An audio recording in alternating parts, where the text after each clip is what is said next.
ভুল বোঝাবুঝি থেকেই নারীদের উইন্ডিজ সফরে ক্রীড়া মন্ত্রণালয় ও জাতীয় ক্রীড়া পরিষদের দুই কর্মকর্তাকে রাখা হয় বলছেন ক্রীড়া মন্ত্রণালয়ের সচিব রেজাউল মাকসুদ জাহিদি। আসন্ন উইন্ডিজ সিরিজে এনএসসির ডকুমেন্টেশন কাম লিয়াজো অফিসার মোহাম্মদ রুহুল আমিন ও ক্রীড়া মন্ত্রণালয়ের যুগ্ম সচিব শেখ জোবায়েদের নাম তালিকায় আসায় শুরু হয় সমালোচনা। যদিও খবর প্রকাশ হওয়া মাত্র মন্ত্রণালয় থেকে বাতিল করা হয় এই দুজনের সফর আদেশ। বাংলাদেশ নারী দলের ওয়েস্ট ইন্ডিজ সফরে জাতীয় ক্রীড়া পরিষদ এবং যুব ও ক্রীড়া মন্ত্রণালয়ের একজন করে কর্মকর্তা যাওয়ার সরকারি আদেশ জারি হয়েছিল। এনএসসির ডকুমেন্টেশন কাম লিয়াজো অফিসার রুহুল আমিন এবং ক্রীড়া মন্ত্রণালয়ের যুগ্ম সচিব শেখ জোবায়েদের নাম তালিকায় আসার পর শুরু হয় সমালোচনার। তবে এই ইস্যু সামনে আসতেই বাতিল করা হয় ওই দুই কর্মকর্তার বিদেশ সফর। দুজনকে বাদ দিয়ে নারীদের ক্যারিবীয় সফরের দলের সদস্য সংখ্যা এখন ২৮। ভুল বোঝাবুঝি থেকেই এমন হয়েছে দাবি যুব ও ক্রীড়া মন্ত্রণালয়ের।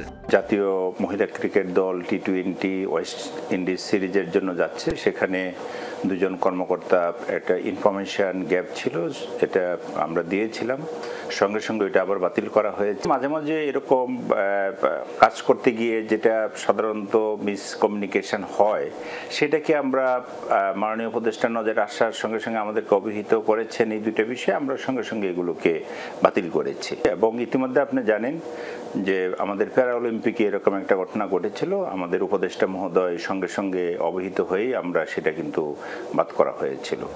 সবচেয়ে অবাক করা বিষয়, নারী দলের সফরে এই দুই কর্মকর্তার সমস্ত ব্যয়ভার বহন করবে বিসিবি, এমন মর্মে জারি করা হয় আদেশ।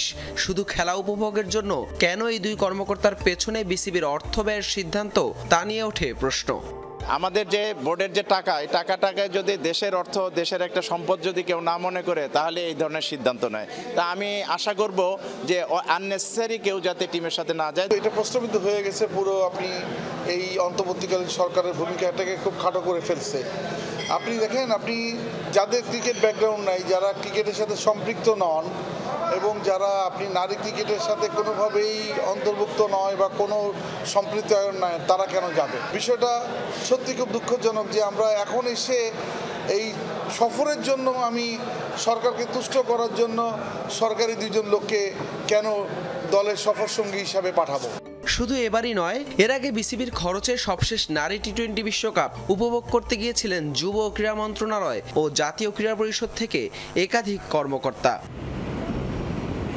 হাসান আল মারুফ, যমুনা স্পোর্টস, ঢাকা।